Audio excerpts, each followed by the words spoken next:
இன்னைக்கு பெரிய விலை கொடுத்துட்டோம். எங்க தோல்விக்கு முக்கிய காரணம் இதுதான். சிஎஸ்கே கேப்டன் ருதுராஜ் பேட்டி.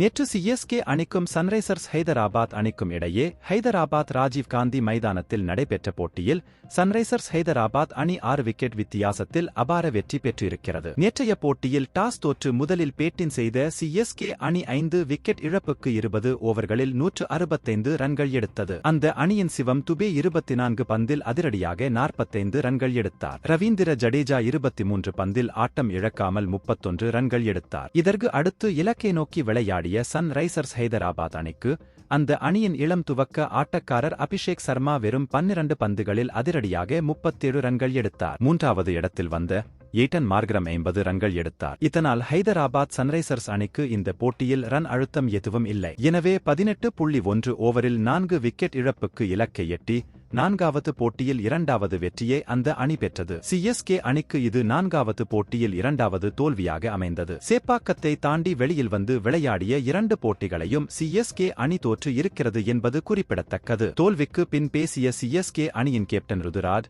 நேர்மையாக சொல்ல வேண்டுமென்றால் ஆடுகளம் மெதுவாக இருந்தது. அவர்கள் பந்து வீச்சின் போது 2வது பகுதியில் மிகச்சிறப்பாக பதிவு செய்தார்கள். ஆட்டத்தை அவர்கள் கட்டுப்பாட்டில் வைத்திருந்தார்கள். சூழ்நிலையை எங்களுக்கு சாதகமாக பயன்படுத்த அவர்கள் விடவில்லை. அதே சமயத்தில் போட்டியின் ஆரம்பத்தில் நாங்கள் சிறப்பாக செயல்பட்டோம் என்று நம்புகிறேன். ஆனால் இதற்கு பிறகுதான் போட்டியில் அவர்கள் உள்ளே வந்தார்கள். கருப்பு மண் ஆடுகளம் என்பதால் மெதுவாக இருக்கும் என்று நினைத்தோம். ஆனால் இது மெதுவிலும் மெதுவாக இருக்கிறது. இதனால் அவர்கள் மைதானத்தில் பவுண்டரி தூரமாக இருக்கும் பகுதியை குறிவைத்து பந்து வீசினார்கள். மேலும் ஹெட்டுக்கு முதல் ஓவரில் விட்ட கேட்ச் மிகப்பெரிய விலையாக அமைந்துவிட்டது. ஆனாலும் இந்த போட்டியில் அவர்களை 19வது ஓவருக்கு நாங்கள் அழைத்துச் சென்று இருக்கிறோம். நாங்கள் 170 முதல் 195 ரன்கள் எடுத்திருக்கலாம். ஆட்டத்தின் பின்பகுதியில் கொஞ்சம் பனிப்பொழிவு வந்தது. ஆனாலும் கூட இறுதிக்கட்டத்தில் மொயின் அலி வந்து பந்து வீசியது பனிப்பொழிவு எந்த தாக்கத்தையும் ஏற்படுத்தவில்லை என்று காட்டியது என்று சிஎஸ்கே கேப்டன் ருதுராஜ் பேட்டியில் கூறியிருக்கிறார்.